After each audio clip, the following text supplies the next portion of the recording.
So maybe we should talk about narcolepsy a little bit here too, because narcolepsy and cataplexy seem to be a big deal for the cardiologist. Yes. Well, it's a big deal when we're screening for sleep. So like even in like with our home sleep studies, you really can't diagnose narcolepsy with a home sleep test for one. Right. But so they have to go in for what they call a multi-sleep latency test, where they take a series of naps throughout the day. Mm-hmm. And what they're looking for on that test is to see how quickly people go into REM. If you go into REM pretty much immediately in your sleep study, in your naps. But yeah, I mean, if you have narcolepsy with cataplexy, you're not driving, you can't, it's really scary, for the patients. Yes. So I do think when we screen for sleep apnea, sometimes these patients report just like horrible fatigue, falling asleep at the wheel, like all of this stuff. And you're thinking, oh my God, your sleep apnea is so bad that you're so tired, you're falling asleep at the wheel, which I would say for those of you listening, like most of the time, yeah, it's going to be like a really bad obstructive sleep apnea, but it may not be. So if you do a home sleep study and your numbers are all totally quote unquote normal, like they don't have an AHI score above 5 or even sometimes even below 5 would be like 0, and their oxygen levels never get dangerously low, and you're just like scratching your head like, oh, well, Dr. Callie told me like if you're really tired, you have sleep apnea, and then you do a test and it looks normal. You just need to be making sure that you're doing additional sleep testing if everything's coming back quote unquote normal, so that you don't treat the wrong thing. You certainly wouldn't want to put somebody with narcolepsy into like a mandible advancement device, for example. Right. And we're doing the dentistry part. So, and before the dentistry, we're helping just our physician colleagues screen. So I think I'm really cool. So maybe we got to punch in here. I'm going to add it to the list. So the only other thing I had on here was sleep disorder breathing and concentration. For season 2, or just something you learned at the conference? It's season 2. No, I want to do the conference in a minute, but yeah, those are going to be awesome topics, and hopefully somewhere within season 2, you guys are going to start hearing from some other providers and even non-dentists and dentists that we're going to interview. I'm really excited about. I have some really key people that I want to get on this podcast, and I can't wait to announce who those are slowly, but I have reached out to some of you already, and I'm dying to have you on so we can talk about this. And I think that's going to be the most fun for me. I wish I could get everybody down here in person. I'm really going to try hard to do that. But as you guys can probably imagine, some of the doctors that I hold so highly, the other airway dentists in my groups, they're just as busy as me. So hopping on a plane to go do a 30-minute talk somewhere is a little bit difficult, but if we can do it, I'm going to try to do it. Yeah, we got to find a make it work for them, but we also don't have to fly them down. We can phone them in or Zoom them in. We've got technology, and we've got our secret weapon, which is we from Nine Pedal Films helping us do this awesome stuff. Yep. So just the rest of the things, sleep disorder breathing, concentration, that's going to be short, but I think that just kind of loops back into the ADHD symptom and ADHD ties, right? Totally. Yeah. So I'm just guessing. Just guessing. So that probably not mostly has been covered. So we maybe we take that one to the woodshed. Yeah. Okay. And bring in a provider. Yes. Or a patient. Yes. Sleep disorder breathing and hypertension. And I've added one because we really haven't talked about MADs, mandibular advancement devices. And I feel so disconnected from what you do. And nothing makes me feel more disconnected from what you do than when I go to these meetings. So I guess now that we had How could you feel so disconnected when you're interviewing me? The longest intro to a show, I think, which is what we just did. Yeah. But I feel so disconnected because we took ourselves, our team. So Matt Hicks joined us, another founder and owner of the Airway Dentist, also an Invisalign guru, and Invisalign faculty, molars coach, super guy. We also took our 2 myofunctional dental hygienists, Tara and Amanda, and then our other airway dentists, Dr. Katie Goldberg and Dr. Amanda Aparicio joined us. Am I missing someone? And then we had our 2 myofunctional hygienists there. Oh yeah, I said Darren. Yeah. Okay, good. That would have been disaster. But I go to these meetings, and like I've heard your lectures that you give at all over, And so I've heard that over and over and over, which it's always really, really good. And I feel like I'm getting to the point where you fall ill, I can just do it. Awesome. Okay, y'all hear that? Hire Kyle. He's available for one of these monthly things. This guy's got like, this is not Callie. This is some lame dude up there with sweaty armpits. Not true. Oh my gosh. So I wanted to share, like, for me, that what I really got out of it was, so Dr. Simmons is a neurologist, and it's kind of his meeting. He said this is his 19th year for the Sleep Education Consortium. It was really good. It was really good. And I couldn't believe it was just like right here in Houston. I know, it was in Houston. So yeah, thankful. I couldn't believe it. And I also couldn't believe it had been going on for 19 years because I just heard of it. But well, I mean, I think last year I was looking back, we actually weren't in town for the last one last year. So whatever happened. And then I get so much out of hearing all these other people talk, and it gets really overwhelming. And I think this is like, that was a mix between they were speaking to physicians and they were speaking to dentists. You know, they're obviously speaking to people in their role. And when it came time to do the orthodontics, the dentistry part, then that's where the dentist steps in. And if it was time for something else, well, that's where the physician would step in, either right. a neurologist or ENT. But it was like a room full of experts that have been doing this forever. I mean, literally everyone got up and talked about, I met Dr. Simmons in 1998. Just like, that feels like forever ago. But they've been doing this a long time. Their bona fides are spectacular. And they talked about a ton about MADs, mandibular advancement devices. And I just,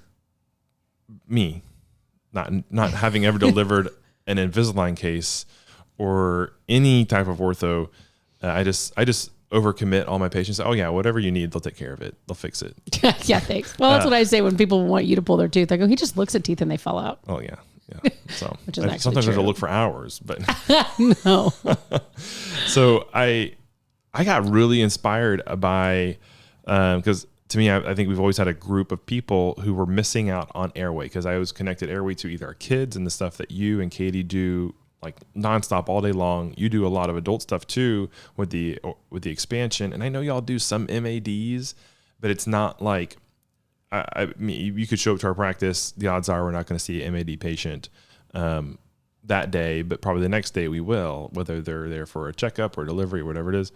And I kept kind of thinking in my mind, well, we don't have anything to help our edentulous patients or totally, almost completely edentulous patients. And those are, so non-dentists, that's people without teeth or missing most of their teeth.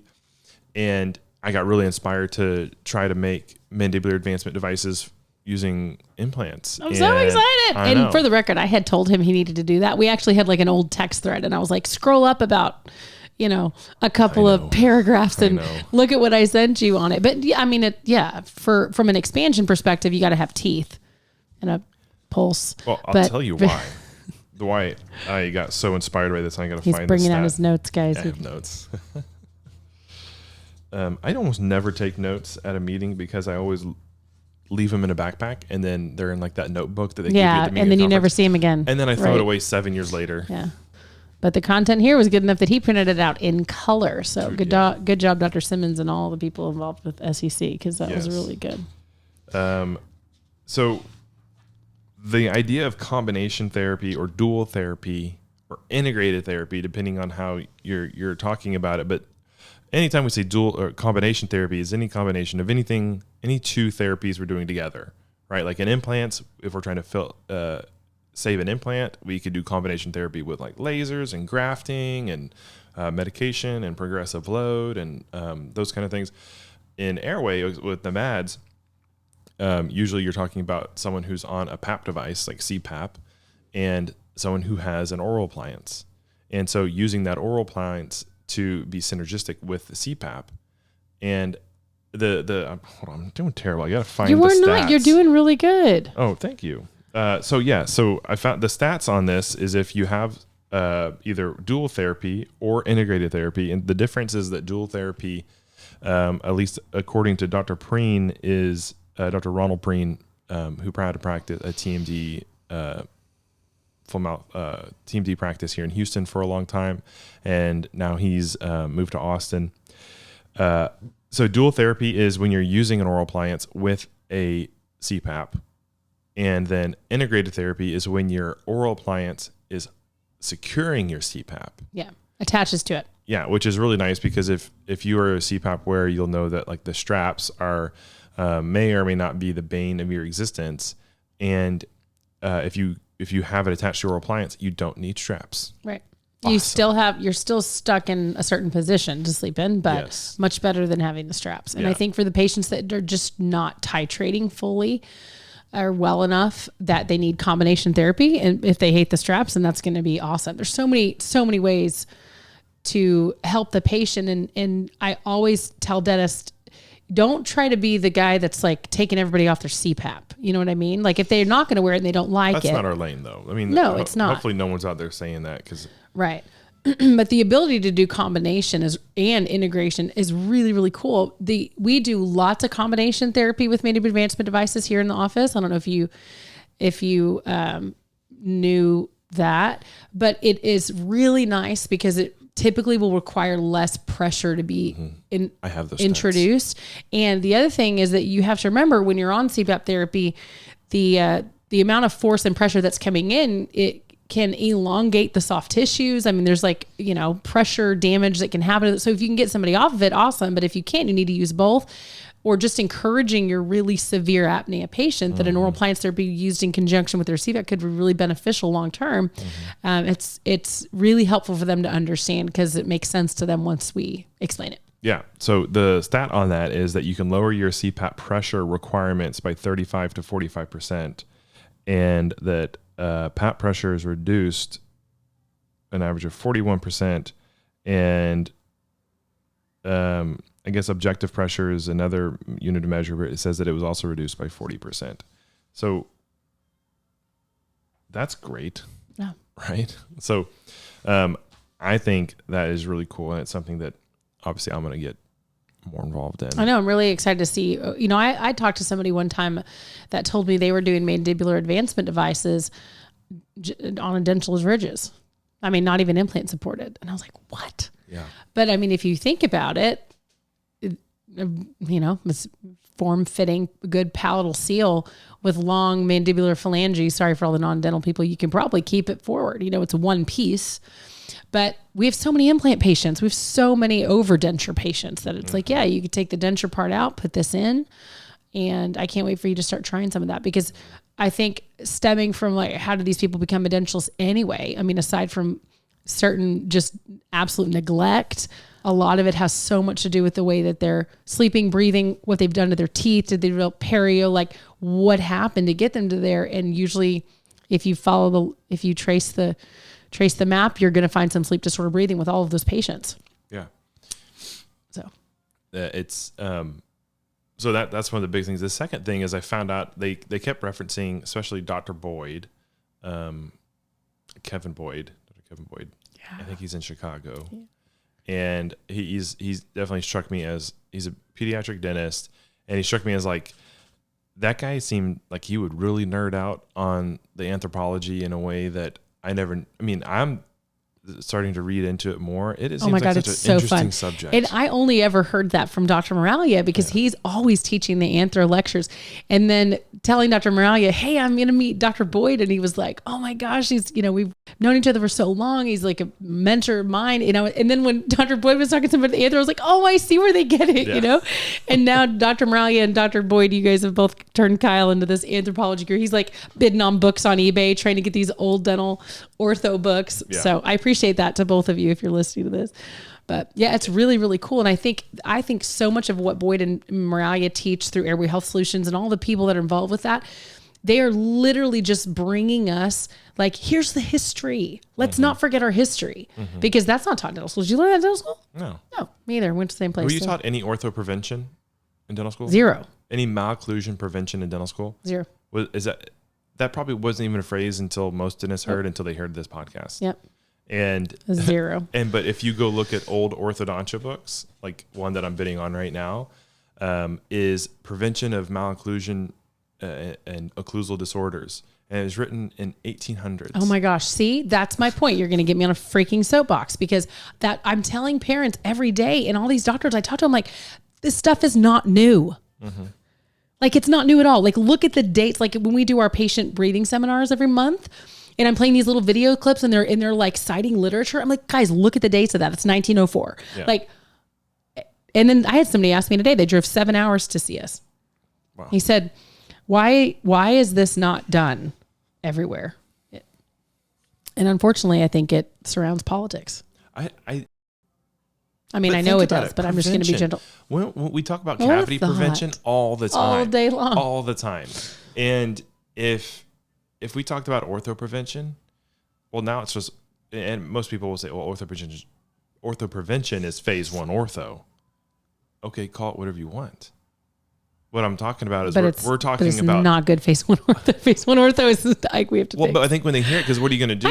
I know, but I still don't think you've gotten me on my soapboxes about mandibular expansion. Did we even talk about that in any of those? Maybe we did. No. Yeah. No, I'm holding you off. Well, actually, today might be a good day. Yeah, because I'm feisty enough to say it's been a Monday. So, but maybe that should be a subject. We talk about ortho prevention. No, we have to talk about cosmetic ortho versus airway ortho. Oh my gosh, that's my new favorite. I know. I used that today. I was like, that's a much better way of verbalizing it. I actually use that as an example today because I was showing a child how we usually just band the first molars in retractive ortho. We don't do anything with the second molars because they don't show. And yeah, I can get on a soapbox more about that later. But when you look at it, the second molars are usually out, more buccal outwards. And that's where it's kind of like the beacon of where the arch needs to be because it needs to be wider. But they never band those teeth because they don't need to. They don't show. They're way in the back, right? So that's just another evidence that it's cosmetic. And that's exactly what they did to me. When I finally had to do my own expansion, third time ever having ortho, I brought everything out to the level of those. Like I was looking and I was like, wow, you can literally see where I was squished small from my first molars around. And then the seconds were over here. And of course they took my wisdom teeth out because I didn't have room for them. So that's another thing maybe we don't have to do if we can get kids' arches wide enough. What a thought. Yeah. Well, that's Dr. Morales' goal every time is to get all 32 teeth in function and cleansable. And if you don't start little, like right now when your kids are 3, 4, 5, 6, the odds are it's not going to happen. And, but yeah, so we do judge the success of our cases by the eruption of the third molars. Like I'm on a very small private text chain with some really amazing people. I'm just glad to be on it. And like, oh, look, the third molars are erupting. I mean, we're just the nerdiest, you know? Yeah. Makes sense when you think about it. Yeah. So, that will be cosmetic ortho and versus airway ortho. Yes. Because I get asked that every day. I was going to say functional ortho. Why is it different? Airway ortho is good too. Yeah. Functional ortho. Functional systemic health. I tell them there is a definite line in this, like a Y, fork in the road, line in the sand, however you want to say, between traditional ortho, which now I'll say cosmetic ortho, and airway center dentistry. So that's kind of like the verbiage I use, but you can call it whatever you want. Okay. So if I ever get to have dinner with Dr. Boyd and Dr. Moralia, I'm gonna ask them what they think because I'm thinking they're gonna be like ancestral ortho or something, you know. Ancestral. Sounded like. Oh, did it sound like a bad word? It sounded like a gross word. Ancestral. Yeah. Oh, sorry. It's okay. Yeah, but I'm excited. That's gonna be fun. I think we should make season 2, episode 1. That. Do it. We'll do it in 5 minutes. Those are my big takeaways from the meeting. Third one. Well, and I might have some. Well, this is your about third me. One. This is apparently, me. Yeah, the light bulbs for Kyle. The picture on the website's got, oh crap, it's got your face on it. Never mind. Well, half the podcasts are your face. So I think the third thing is the talking about the home sleep apnea test versus the home sleep test versus the PSG. So you've got like these different categories. I didn't know there were different. I knew there was different kinds, right? Sure. And you're getting different data. There was one that had like, he said it's in their marketing material. It's like one that has an EMG channel or an ECG channel. It was some kind of electrode card, like there's lots, babe. They got EEG, but it was one that EMG, it doesn't get recorded in their report. It is like he said it was like a marketing thing. Yeah. And I think I can't remember which one that was. I'm not going to guess but it was the EMG. It was an EMG Yeah, because signal. he was talking about clenching. I'm 90% sure that's what he was talking about. And they were saying that they were going to take that signal that they got from the forehead or from the finger, or wherever they got it from, and it was somehow integrated into the report, and it's not. And so that was Dr. Simmons saying that. And so I think it's really important to understand the type of appliance he was talking about. Yeah. Can I say? I don't care. Oh, okay. I mean, I think he was talking about WatchPat, and he was talking about how they WatchPat too. Yeah, and he was talking about how they said they had I believe it was not EMG. I think it was EEG. EEG. I think, yeah. Is it EEG or EKG now that I think about it? No, EEG. But they sent him on an electrode channel, and it wasn't part of the result. Yeah. And so whatever. That was actually hard to hear because that is probably one of the most utilized home sleep apnea tests. But who cares? You're screening for sleep apnea. Well, yeah, I mean, we don't use it. It's fine. I just think it's important because that's what these doctors are getting sold on, and it's expensive. Well, yeah, it doesn't suck for the patient. It just sucks for the dentist paying extra for it. I'm going to look it up while we're talking about it because it may have been. Okay. Yeah, you talk, but it might be wrong. Anyways, we can drop this because it's just stupid beef about something. The most important thing is that there's dentists out there helping their patients get screened for sleep apnea. And so what I was trying to get to is that what I took away from the home sleep apnea test, HSAT, is that he's used the ring that we use, a sleep image, and he's used it a lot. And he says it's a great home sleep apnea test. And I was I got warm and fuzzy feelings, not like I needed vindication or validation for it, but he says you're more likely to get a false negative than you are a false positive. And so just because that says, no, you don't have sleep apnea, doesn't mean that you don't have sleep apnea. Yeah, that was essential. I was really happy to hear that. I was actually kind of nervous when he was talking about it because I feel extremely knowledgeable in that specific machine and how long I've studied it. And I know exactly how they're deriving all these values. And Dr. Goldberg and I both said, I'm so happy to know that if anything is a little off, it's underrepresenting the AHI, not overrepresenting. Because I was always, anytime you buy a tool from anybody and you're using it, you always have to wonder, like, how close is this to PSG? But when you read the studies that Sleep Image has done, that AHI score has been compared categorically to the PSGs. Mm-hmm. So I knew that, but it was great hearing it, from somebody else. And I was happy the rest of our team knew that what we were using was the best. And he didn't recommend it for anything else except for OSA. Like it was, 100%. It was not there for 100%. narcolepsy No, or of course anything not. like No, it can't be. Yeah. So I feel really good because I think the physicians know this. Everyone knows this. You go to your dentist more than you go to your physician. Right. When's the last time anyone other than a kid got a yearly checkup if it wasn't required for sports? And the cost of healthcare being through the roof, it makes sense for dentists to be a really good kind of health checkpoint. And the fact that we're distributing them, they're getting interpreted by a physician, and then we're guiding our patients through that result, and they're getting recommendations from their physician about what treatment they should go into. I love our model, and I love our model for that because we have 75 home sleep test machines in our group. Like that. It's like crazy. I'm not joking. I don't know. I thought it was 50, but maybe we have more because we ordered more for the air. 50 here, and we have 25 spread out with our 2 new locations that are opening up this year. Yeah. One already opened up, one's opening up next month. We just never want that to be the rate limiting step. So we always have extras. For those of you like, oh, should I buy 5 more? I'm like, you should buy so many that your AKA your schedule is the rate limiting step, not the screening. Yes. So that was so important because how much.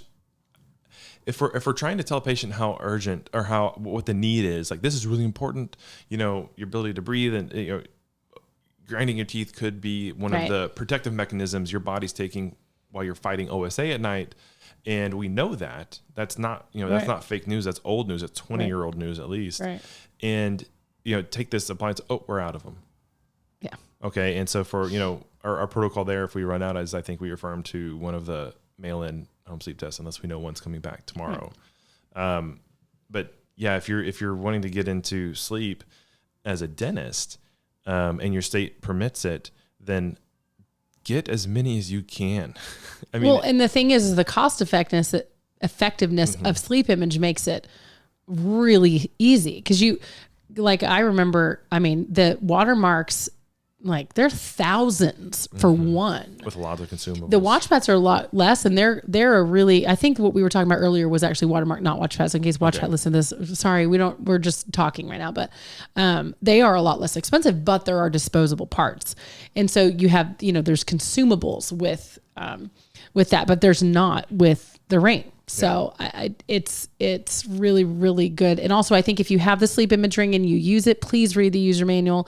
It will, there's nothing worse than a patient asking you how on earth it's collecting like X, Y, or data on there. And then you don't know. And it took me 3 or 4 hours to read that years back when we got it, because it was like a physiology lesson, because it's cardiopulmonary coupling. So I really wanted to understand, like, well, when my heart beats like this and the oxygen's low, how do they know that means, X, Y, or Z? So what do we call? We're gonna have to call this episode season 2 Sneak pre-rambling. Ramblings. All right. So see y'all for season 2. Yep. Later.